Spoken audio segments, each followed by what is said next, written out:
اوف ہماری لڑکی کبھی نہیں سدھرے گی۔ غزنہ سائیں نے ہنس کے جوڑوں کے آگے ڈرامہ کرتے ہوئے دیکھ اپنی پیشانی پر ہاتھ مار کر ہنستے ہوئے کہنے لگا، کیا یہ آپ کیا کہہ رہی ہیں ڈاکٹر، ان کا آپریشن تو کامیاب ہوا تھا تو پھر یہ سب کیسے ہوا؟ صبح صبح ہی غزنہ سائیں کے فون کے بیل پر نور حرم اسے دیکھنے لگی تو وہ اپنا فون پکڑ کر باہر نکلا۔ وہ بھی اس کے پیچھے خاموشی سے باہر نکلی تو اس کی چیخ پر وہ رک کر اسے دیکھنے لگی۔ ڈاکٹر مرتضیٰ، ہاں کیا وہ پھر سے سٹریس یا ذہنی دباؤ کا شکار تو نہیں ہو رہے ہیں؟ اب لوگ چیک کر کے ہمیں بتائیے، ہمیں پتہ ہے کوئی بات انہیں بے چین کر رہا ہوگا۔ وہ آرام سے دوسری طرف موجود شاید ڈاکٹر کو ہدایت دے رہا تھا، جبکہ نور حرم تو اس کے منہ سے اپنے ڈر کا نام سن کر شاکڈ رہ گئی تھی۔ جبکہ غزنہ سائیں کال کاٹنے کے بعد جب پیچھے مڑا تو سامنے سے ساکت نظر سے اپنی جانب تکتے پا کر وہ تیزی سے آگے بڑھا۔ نور جہاں، آپ یہاں؟ وہ اسے شانوں سے پکڑ کر پوچھنے لگا، شاہ سائیں کیا ہوا ہے ہمارے ڈیڈ کو؟ وہ کیوں ہاسپٹل میں ہیں؟ اسے کندھوں سے پکڑ کر بری طرح سے جھنجھوڑ کر پوچھنے لگی تو غزنہ سائیں نے اسے سنبھالا اور اندر کی جانب بڑھا۔ نور جہاں، کچھ نہیں ہوا، وہ بالکل ٹھیک ہیں، بس چھوٹا سا آپریشن تھا ان کا جو ہو چکا ہے، اب وہ بالکل ٹھیک ہیں، آپ فکر مت کریں، وہ اسے دلاسا دیتے ہوئے کہنے لگا۔ ایک اور جھوٹ شاہ سائیں، آپ کب تک اس بات کو ہم سے چھپا کر رکھیں گے؟ ہاں ہمیں پتہ ہے کچھ بہت بڑا ہے جو آپ ہم سے چھپا رہے ہیں۔ وہ غصے سے اسے دیکھتی ہوئی چلا کر بولی، نور جہاں ہم آپ کو خود لے کر جائیں گے، آپ فکر مت کریں، ناشتہ کرنے کے بعد ہم دونوں ہاسپٹل کے لیے نکلیں گے، ٹھیک ہے؟ اس کے بالوں میں انگلیاں پھیرتے ہوئے کہنے لگا۔ جبکہ نور حرم اب اپنے ڈیڈ کو لے کر سخت پریشانی سے سوچ رہی تھی۔ ڈیڈ؟ نور حرم غزنہ سائیں کے ساتھ اس ہاسپٹل کے روم میں داخل ہوئی تو سامنے اپنے ڈیڈ کو دیکھ وہ روتے ہوئے آگے بڑھی۔ ڈیڈ، آپ نے ہم سے کیوں جھوٹ بولا تھا، کیوں؟ اپنے ڈیڈ کی بیماری کا سن کر وہ بہت روئی تھی۔ اب انہیں سامنے دیکھ وہ شاکڈ رہ گئی تھی، کیونکہ وہ بہت کمزور ہو گئے تھے اور لگ ہی نہیں رہے تھے یہ وہی خوبصورت مرتضیٰ خان ہیں جن کی خوبصورتی کی قصے آج بھی ہر کسی کی زبان میں اسی طرح برقرار ہیں جس طرح پہلے ہوا کرتا تھا۔ بابا! تبھی پیچھے سے ایک خوبصورت مردانہ درد بڑی آواز اسے سنائی دیا تو وہ پیچھے مڑی اور سامنے دروازے کے بیچوں بیچ کھڑے 24 سالہ لڑکے اور اسی کی عمر کی لڑکی کو دیکھ وہ حیرت سے اپنے ڈیڈ کی جانب دیکھنے لگی۔ ڈیڈ، سچ سچ بتائیے یہ کون ہے؟ اور یہ لڑکا آپ کو بابا کیوں بول رہا ہے؟ نور حرم نے سرخ آنکھوں سے مرتضیٰ خان کی جانب دیکھتے ہوئے پوچھا۔ نور بچے، یہ آپ کے بہن بھائی ہیں۔ مرتضیٰ خان نے اپنا کمزور ہاتھ اٹھا کر ان دونوں کو اپنے قریب بلایا تو غزنہ سائیں وہاں خود کو انفٹ محسوس کرتا باہر نکلنے لگا، مگر مرتضیٰ خان کی بات پر اسے رکنا پڑا۔ پیر سائیں، ابھی ایک سچائی ہے جسے سننا آپ کے لیے بھی اتنا ہی اہم ہے جتنا ہمارے بیٹے کو۔ انہوں نے سب کی جانب باری باری دیکھتے ہوئے کہا تو سب انہیں بغور دیکھنے لگے جو کسی گہری سوچ میں اب ڈوب گئے تھے، شاید یہ الفاظ کھوج رہے تھے اپنی بات شروع کرنے کے لیے۔ دراصل بات یہ ہے بچوں، انہوں نے اپنا خشک حلقہ تار کرتے ہوئے کہنا شروع کر دیا تو سب غور سے اسے سننے لگے جو کہہ رہے تھے۔ نور حرم ہماری سگی بیٹی نہیں ہے، یہ ہمیں اس وقت ملی تھی حیدر بچے جب ہمیں حویلی سے اس دن نکالا گیا تھا، اس رات ہمیں ایک 5 سالہ بچی زخمی حالت میں ہمیں دوسرے گاؤں سے ملی تھی۔ ہمیں آج تک نور حرم والی وارثوں کے بارے میں پتہ نہیں چلا، ہم نے بہت پتہ کیا مگر ہمیں کچھ بھی پتہ نہیں چل سکا، شاید اس رات نور کے گھر والے مصیبت میں تھے، اس لیے اس رات نور حرم ہمیں زخمی حالت میں ملی تھی۔ ایسا لگ رہا تھا جیسے اس معصوم بچی کو کسی نے بہت بری طرح سے مارا ہو، شاید کسی نے اسے جان سے مارنے کی کوشش بھی کی ہوگی، لیکن شاید اس بچی کی زندگی تھی اسی لیے وہ آج زندہ ہے ہمارے بیچ میں۔ نور حرم کے ساتھ ساتھ حیدر خان، سجل خان اور غزنہ سائیں ساکت رہ گئے کیونکہ سچائی بہت شفاف تر تھا۔ وہ چاروں شاکڈ رہ گئے تھے، خاص کر نور حرم، جبکہ مرتضیٰ خان اس رات کے منظر کو ایک بار پھر سے اپنی کمزوری کی وجہ سے بند ہوتی آنکھوں کو بند کر کے دیکھنے لگے۔ نور بچے صرف ہماری بیٹی ہے پیر سائیں، اگر کوئی آئے نہ ہماری بچی کے خاندان سے تو ہماری بچی کو ان کے ساتھ جانے ہرگز مت دینا، کیونکہ ہمیں لگتا ہے وہ نور کے اصل ماں باپ نہیں ہوں گے، اس کے دشمن ہوں گے، کیونکہ اس طرح ہمیں نور بچی کے گلے سے یہ ملا تھا۔ مرتضیٰ خان نے ایک تعویذ نما چیز اس جیب سے نکال کر سب کے سامنے کیا تو غزنہ شاد اس سے پہلے ہی نور حرم کے آگے بڑھا کر اس تعویذ کو لے کر کھولنے لگی جو پہلے سے کسی نے کھولا تھا، شاید مرتضیٰ خان نے ہی کھولا ہوگا۔ یہ ڈیڈ، آپ کو پہلے سے پتہ تھا کہ ہمارے اصل ماں باپ اب اس دنیا میں نہیں رہے ہیں؟ تعویذ کے اندر سے ایک کاغذ نکال کر پڑھنے کے بعد وہ پھٹی پھٹی آنکھوں سے مرتضیٰ خان کو دیکھتے ہوئے پوچھنے لگی، جی میری بچے، ہمیں پہلے سے ہی معلوم تھا، بس یہ نہیں پتہ لگا سکے وہ کون ہے، کس قبیلے سے۔ ہمیں صرف گاؤں کا اور آپ کے اصل والدین کی موت کے بارے میں پتہ ہے۔ انہوں نے اسے دیکھتے ہوئے کہا، تو آپ نے ہم سے یہ سب کیوں چھپایا تھا ڈیڈ؟ کیوں نہیں بتایا؟ ہم آپ کے خون نہیں ہیں، ہم تو ایک لاوارث ہیں۔ وہ روتے ہی ان کے سینے سے لگ کر کہنے لگی، خبردار، یہ لفظ آپ اپنے منہ سے اب نہیں نکالیں گے، اور آپ ایک لاوارث ہیں۔ آپ لاوارث نہیں، آپ ہماری بیٹی ہیں اور حیدر خان سجل خان کی بہن بھی۔ انہوں نے غصے سے کہا تو وہ روتے ہوئے پیچھے مڑ کر سردار حیدر خان اور سجل خان کی جانب دیکھنے لگی اور آگے بڑھ کر ان دونوں کے گلے لگ کر مرتضیٰ خان کے ساتھ ان دونوں کو بھی کہنے لگی، بھلے ہمارے درمیان خون کا رشتہ نہیں ہے ڈیڈ، لیکن ہم آپ کی بیٹی ہیں جس طرح اس سچائی جاننے سے پہلے تھے۔ حیدر بھائی اور سجل بہن، ہم آپ کی سگی بہن ہمیشہ ہمیشہ کے لیے رہیں گے۔ ان تینوں کو کہنے کے بعد تیزی سے روم سے باہر نکلی۔ اس کے پیچھے غزنہ سائیں بھی۔ وہ جانتا تھا کہ اس کی اس گستاخ لڑکی اس وقت بہت ٹوٹ چکی ہے اتنی ساری سچائی سے۔ نور بیٹا، نور خانم مرتضیٰ خان کے روم سے باہر نکلی اور کوریڈور میں رکھے بینچوں میں سے ایک بینچ پر بیٹھ کر رونے لگی۔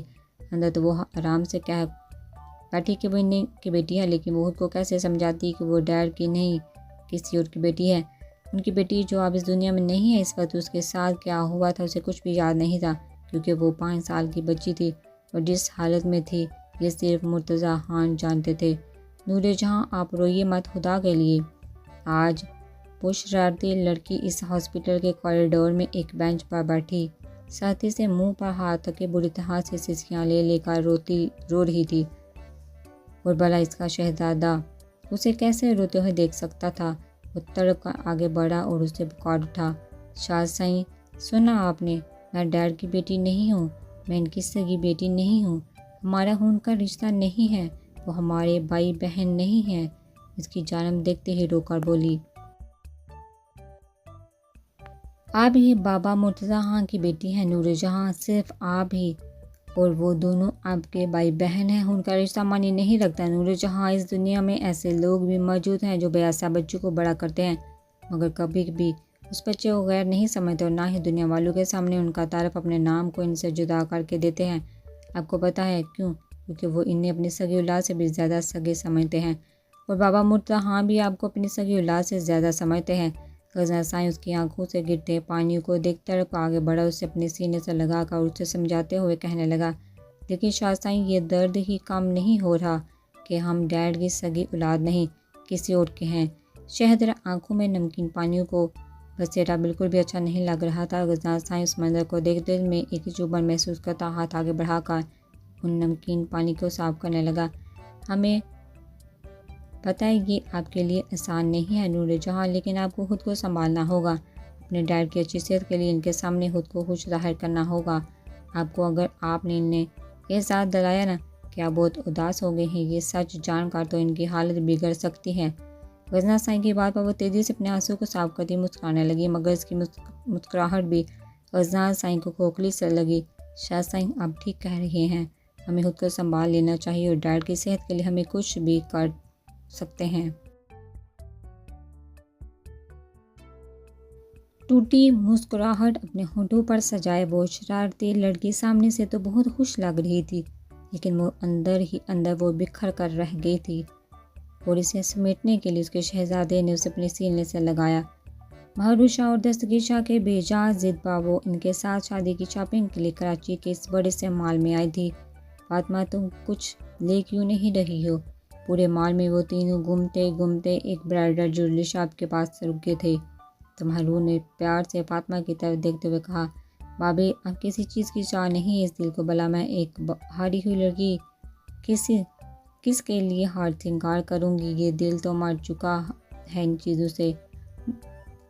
وہ سامنے شاہ کو دیکھتی نم آواز میں بولی، کیا مطلب؟ کس کے لیے؟ آپ اپنے ہونے والے شوہر کے لیے ہار سنگار کریں گی؟ تو کل تو پورے اہتمام کے ساتھ آپ تیاری کریں گی، نکاح جو ہے ہماری پیاری سی نند کا ہمارے جیٹھ کے ساتھ۔ وہ شرارت سے اسے دیکھتے ہوئے بولی، کل اس کا شہریار بادشاہ کے ساتھ نکاح رکھا گیا تھا، اور آج مہروزہ شاہ اسی سلسلے میں سے یہاں شاپنگ کرانے کے لیے لے کر آئی تھی۔ بھابھی، آپ دیکھ لیں، ہم واش روم سے ہو کر ابھی آتے ہیں۔ وہ دلہنوں کے لباس اور جوڑلی کے شاپ دیکھتی نام آنکھوں سے محروسہ شاہ وہ دستگیر عالم شاہ کو دیکھتی ہوئی بولی، ٹھیک ہے فاطمہ، تم جاؤ، ہم دیکھ لیں گے۔ دستگیر عالم شاہ اس کی سچویشن سمجھ سکتا تھا، اسی لیے محروسہ کو اشارہ کرنے کے بعد وہ فاطمہ سے کہنے لگا، سردار لالا، یہ آپ کس خوشی میں خالی ہاتھ آئے ہیں؟ نہ کوئی پھول، نہ کوئی چاکلیٹ، نہ کوئی مٹھائی۔ نور حرم اس وقت ڈیڈ کے ساتھ بیڈ پر بیٹھی ہوئی تھی۔ چہکار سردار حیدر خان کے سنجیدہ اور سپاٹ چہرے کی طرف دیکھتے ہوئے بولی، دو ہماری شریر بیگم شروع ہوگی، اب بچ کر رہے گا ہمارے سالے صاحب، آپ کی یہ بہن ایک پوری ایٹم بم ہے۔ غزنہ سائی نے ہنس کر حیدر خان کو خبردار کیا، جو اپنی نزدیک منڈی انداز میں بیٹھا ہوا تھا، مگر اس وقت اس کے چہرے پر ایک نرم تاثر قائم تھا جس سے وہ اور بھی زیادہ ہینڈسم لگ رہا تھا۔ کیوں جیجا جی محترم، کیا میری کیوٹ سی بہن نے آپ کا جینا حرام کیا ہے جو آپ اس سے اتنی جلدی تنگ آ گئے ہیں؟ وہ اپنے ازلی ایٹیٹیوڈ والی زبان کھول کر سب کو ہکا بکا کر گیا، جبکہ غزنہ سائی کو لگا وہ اپنی بہن سے ہزار ہاتھ آگے ہے۔ سالے صاحب مت پوچھیے، غزنہ سائی نے بے چارگی سے نور حرم کی جانب دیکھتے ہوئے کہنا شروع کر دیا، کبھی آپ کی بہن ہمارے نام کا کاروبار کھولتی ہے تو کبھی برقع پہن کر ہمارے ڈیرے میں آ کر ہمیں للکارتی ہے، تو کبھی ہمارے معصوم پرندوں کو چھپا کر ہمیں تنگ کرتی ہے، تو کبھی ہمیں سوئمنگ پول میں پھینکا مزے سے ہمیں ڈوبتے ہوئے دیکھتی ہے۔ قسم سے ہمیں بہت تنگ آ چکے ہیں، مگر کیا کر سکتے ہیں، مجبوری میں ہم اس ریل گاڑی کو کھینچ رہے ہیں۔ وہ شریر نظروں سے نور حرم کے غصے سے سرخ ہوتے چہرے کی طرف دیکھتے ہوئے کہنے لگا،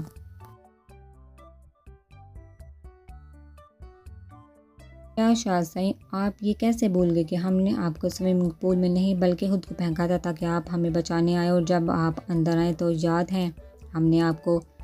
وہ اس سے آگے کچھ کہتی غزنہ سائی نے شرم سے سرخ ہوتے چہرے کو جھکا کر تیزی سے آگے بڑھ کر سختی سے اس کا منہ بند کر دیا۔ گستاخ لڑکی نظروں ہی نظروں میں اسے سمجھانے لگا کہ اس وقت وہ اپنی حویلی میں نہیں، ہاسپٹل کے ایک روم میں اپنے باپ اور بھائی اور بہن کے سامنے بیٹھی ہے۔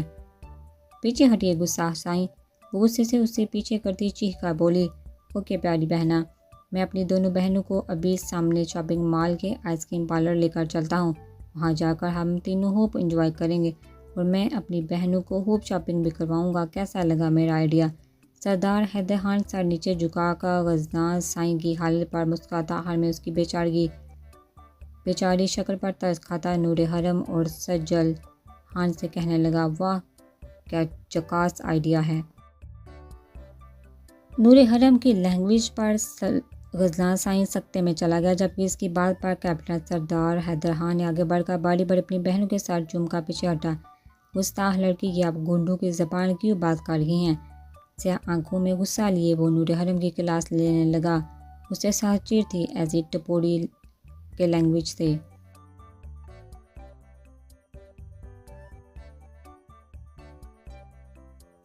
شاہ سائی، یہ تو ساؤتھ انڈین مووی کے ہر ہیرو کا فیورٹ ڈائلاگ ہے، اور ایک اور بھی ہے، سناؤں آپ کو؟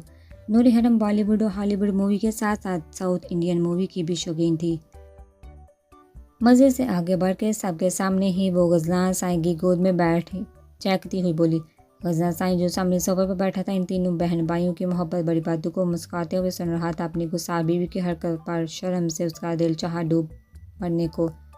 گستاخ لڑکی، اب ہوش کے نہاؤ لے، اس وقت ہم کہاں ہیں؟ آپ اسی کا خیال کر لیں، کیوں ہمارے جیسے شریف بندے کو آپ بار بار شرمندہ کروانے پر تولی ہوئی ہیں؟ وہ غصے سے اس کی کان میں سرگوشی کرتے ہوئے کہنے لگا، جبکہ سیاہ آنکھیں سب سے اپنا کہکا روکتے اپنے سسرالیوں پر مرکوز تھی۔ تو شاہ سائی کیا ہوا؟ یہ گود ہمارے اکلوتے شوہر کا ہے، اور یہ ہمارے ڈیڈ اور بہن بھائی ہیں، کوئی غیر تھوڑی ہیں، اور اگر آپ چاہتے ہیں ہم کسی پرانی فلموں کی ہیروئن کی طرح شرما کر لجا کر ایک کونے میں بیٹھ کر آپ کی نظروں کی وجہ ایسے کانپے، تو یہ ہم سے نہیں ہوگا۔ وہ بے باکی سے آنکھ دبا کر اس کے چہرے کو انگلی سے چھو کر شریر لہجے میں کہنے لگی۔ تو غزنہ سائی اس بے باک لڑکی کی بے باکیت پر اپنے دل میں آنسو بہانے لگا اور خود کو کوسنے لگا کہ وہ کیوں اس صوفے پر بیٹھا۔ خوف زدہ سہمی نظروں سے فاطمہ شاہ سامنے کھڑے اس درندے کو دیکھ رہی تھی جس نے اس کی عزت لوٹ کر اسے بدنام کر دیا تھا۔ آج اسے اس شاپنگ مال کے لیڈیز واش روم کے باہر کھڑے دیکھ وہ ساکت رہ گئی تھی۔ نہیں، آگے مت بڑھو۔ وہ اس ظالم شیطان کے قدموں کو اپنی طرف بڑھتے ہوئے دیکھتی اپنی جان کو لبوں پر آتے ہوئے شدت سے محسوس کرتی، تڑپ کر پیچھے کی طرف قدم بڑھاتے ہوئے نفی میں سر ہلا کر کہنے لگی، سنا ہے میرا خالہ زاد بھائی تم جیسے ناپاک ایک نامحرم کی بستر کی زینت بنی لڑکی سے جلدی شادی کرنے والا ہے۔ منی ہیزی سے کہتا وہ ایک ہی جست لگا کر اس تک پہنچا اور ساتھی سے اس کے نازک گھوڑی کلائی کو پکڑ کر مروڑ کر سرد لہجے میں کہنے لگا، چھوڑو مجھے۔ وہ ڈری سہمی لڑکی اپنی کلائی پر اس شیطان کا لمس میں ایک بار پھر محسوس کر کے اپنی جان کو حلق سے نکلتے ہوئے شدت سے محسوس کرنے لگی۔ آج ایک بار پھر سے تم برباد ہوگی فاطمہ، اور میں دیکھتا ہوں کیسے وہ شہریار بہشا میرا خالہ زاد تمہیں اپناتا ہے۔ تمہاری اس گوری چمڑی کو آج اگر مجھے سیاہ بھی کرنا پڑا نا تو میں کروں گا، لیکن تمہیں چھوڑوں گا نہیں۔ اس کے سرخ سفید گلابی رخسار کو چھو کر وہ حباست سے کہتا اچانک نیچے جھکا اور اسے اپنے کندھے پر لاد کر اسمال کے میل واش روم کی جانب بڑھا۔ اس وقت وہاں کوئی بھی نہیں تھا، اگر کوئی ہوتا تو شاید اس معصوم کو اس زندے سے ضرور بچاتا۔ نہیں، مجھے جانے دو، ایسا مت کرو خدا کے لیے۔ واش روم میں لا کر اس نے جھٹکے سے نیچے پھینکا اور واش روم کو اندر آنے والے مردوں کے ڈر سے دروازہ اندر سے لاک کرنے کے بعد وہ پیچھے مڑا اور لبوں پر شیطانی مسکراہٹ سجا کر وہ اپنی پینٹ کی زیب کو کھولنے لگا۔ یہ دیکھا فاطمہ ششدر رہ گئی اور کانپتی ہوئی لرزتے ہاتھ زمین پر رکھ کر اٹھنے کی کوشش کرنے لگی اور کامیاب ہو کر وہ دروازے کی طرف بھاگی، مگر اس جانور کی بری طرح سے دھکا دینے پر وہ نیچے گری تو اس کا ایک ہاتھ پیچھے بند دروازے کی کنڈی سے جا کر لگا اور ماتھا نیچے فرش پر لگنے کی وجہ سے زخمی ہو گیا۔ جانے من مجھے اپنی اور اس آتش بے کے قصے کے لیے کچھ انتظام کرنے تو دو، پھر میں خود تمہیں وہاں چھوڑ دوں گا جہاں جانا تم چاہو گی۔ اس کے پہلو کو پکڑ کر اسے اپنی جانب کرتا وہ حباست سے کہہ کر اس کے ڈرے سہمے چہرے کے اوپر جھکنے لگا، مگر پیچھے سے کسی کی زوردار وار نے اسے چہنے پر مجبور کر دیا۔ وہ سر پر ہاتھ رکھ کر پیچھے مڑا تو سامنے قہر بار نظروں سے گزرے سیاہ قمیض شلوار میں ملبوس وجاہت کے نمونے اس نوجوان کو دیکھ وہ ساکت رہ گیا۔ اس کے ہاتھ میں ریوالور بھی تھا۔ کچھ انتظام خاطرداریاں ہم پر بھی چھوڑ دو حرام خور آتش بیگ عرف درندے بھیڑیے۔ فاطمہ شاہ جو بری طرح سے کانپ رہی تھی وہ رو رہی تھی، اپنی سماعتوں میں اس آواز کو سن کر جھٹکے سے آنکھیں کھولتے سامنے کھڑے اس شخص کو دیکھنے لگی جسے اس نے ٹھکرایا تھا، جس کی محبت کو تسلیم نہیں کیا تھا، لیکن آج اس شخص کو اپنے سامنے دیکھ وہ تیزی سے اٹھی جبکہ دوسری طرف سردار حیدر خان کی نظریں اس پر نہیں گئی تھی۔ وہ تنور حرم اور سجل کو آئس کریم پارلر میں چھوڑنے کے بعد جہاں آیا تھا فریش ہونے کے لیے، مگر جہاں ایک شیطان درندے کو کسی لڑکی کے ساتھ غلط کرتے ہوئے دیکھ اس کا فوجی ہوں جوش مارنے لگا اور اسے اکسانے لگا اس درندے کو سبق سکھانے کا، پلیز مجھے بچائیں اس درندے سے، یہ وہی ہے جس نے میرے ساتھ پہلے بھی حیدر خان کو ابھی تک پتہ نہیں تھا کہ وہ لڑکی کوئی اور نہیں اس کی ڈال ہے، کیونکہ فاطمہ شاہ نیچے گرنے کی وجہ سے اس درندے شخص کے پہاڑ جیسے وجود کے پیچھے چھپ گئی تھی، مگر اب اس کی سہمی ہوئی آواز پر وہ تیزی سے آگے بڑھا۔ کمینے انسان پتہ ہے جس کو تو نے برباد کیا ہے وہ سردار حیدر خان کا جنون ہے، دیوانگی کی وجہ ہے۔ پیچھے فاطمہ کو ابتر حالت میں دیکھ وہ غصے سے پاگل ہوتا تیزی سے پیچھے مڑا۔ اس شیطان کی گردن پر زور سے مکہ مار کر اسے نیچے گرا کر وہ اس کے اوپر چڑھ کر اپنے سائلنسر لگی ریوالور کو جنونی انداز میں اس کے کان پر رکھے اس نے گولی چلایا تو وہ درد سے اس کی گرفت میں بلبلا کر رہ گیا۔ چھوڑو مجھے، چھوڑو خدا کے لیے۔ آتش بیگ کی دردناک چیخیں پورے واش روم میں گونج رہی تھی، جبکہ فاطمہ شاہ تو فرش پر بہتے خون کو دیکھ کب کی بے ہوش ہو کر نیچے گر گئی تھی۔ ہو تم جیسے شیطان کو بھی اللہ یاد ہے۔ وہ اس وقت ایک جنونی عاشق کے ہاتھوں لگا تھا۔ سردار حیدر خان نے اب اس کے دوسرے کان پر فائر کیا تو وہ درد سے بلبلا کر زور زور سے چیخنے لگا، چھوڑ مجھے۔ آتش بیگ کی لرزہ خیز آواز پورے واش روم میں گونجا تو کیپٹن سردار خان نے اپنے محسوس جلالی مسکراہٹ جو تب ہونٹوں پر سجاتا تھا جب اپنے گناہگار یا شکار کو بری طرح سے ٹارچر کرتا تھا،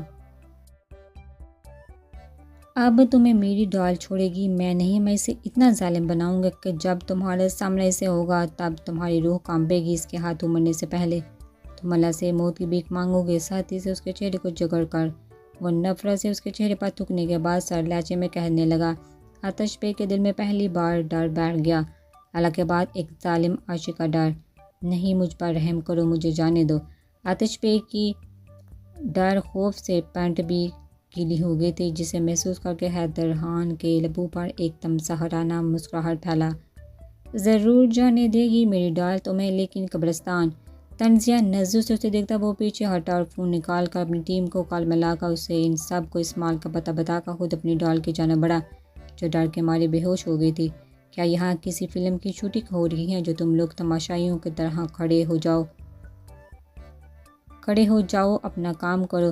وہ اسے اپنی باہوں میں بڑھ کر جب واش روم کا دروازہ کھول کر باہر نکلا تو باہر کھڑے مردوں نے حیرت سے اس کی باہوں میں ایک بے ہوش لڑکی کو دیکھا تو چائے گویاں کرنے لگی۔ تو جب اس نے سرد نظر سے سب کو گھورتے ہوئے سرد لہجے میں کہنے لگا، اور اس واش روم کو میں سیل کر رہا ہوں، بہت جلد میری ٹیم یہاں پہنچنے والی ہے کیونکہ اندر ایک ہونہار جنگلی بھیڑی کو میں نے قید کیا ہے۔